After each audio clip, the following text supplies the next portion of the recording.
Wow!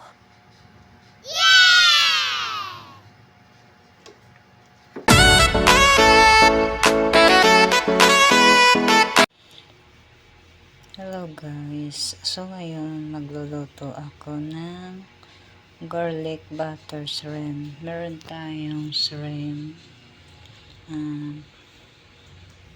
buttermilk, corn, bitchin, bawang. Ito yung kulina sauce, powder pepper, salt. Okay guys, ang una ko pong gagawin ay ilagay ko po muna ang mais. So ayan guys, luto na yung mais. So ready to cook na tayo.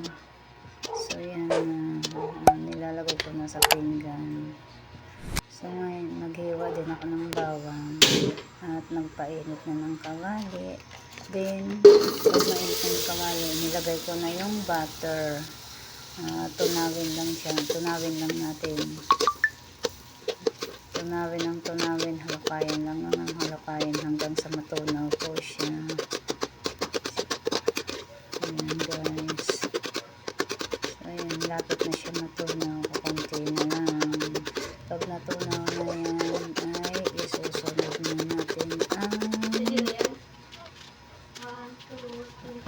yan na, tunaw na siya lahat. Sunod na ko na yung bawang, ginisa ko na ng ginisa, halakayin lang din ulit hanggang sa maging brown na siya.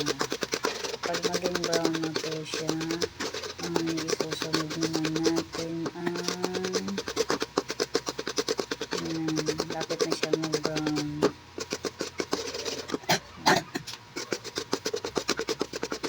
Guys, brown na siya.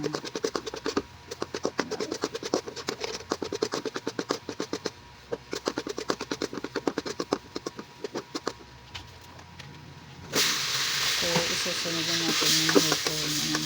Salakayan lang din ulit hanggang sa maging brown na siya.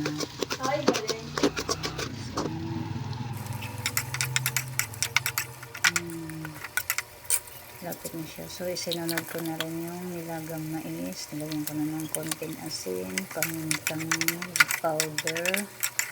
Then, halukay lang ulit ng halukay hanggang sa naluto. Nilagay na rin ako ng konting bitchin.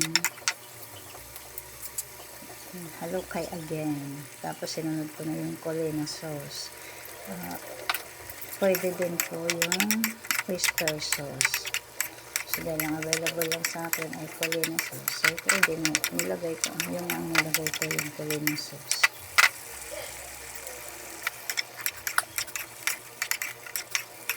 So, halukay again yung halukay ng halukay ng halukay.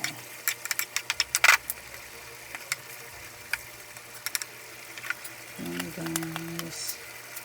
Lapit na. Third shrimp. So, tara, kainan na guys. Sarap. Kain tayo.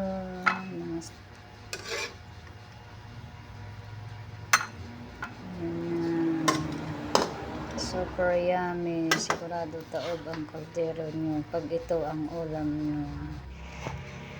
Sarap. With matching saging pa po. Hanggang dito naman.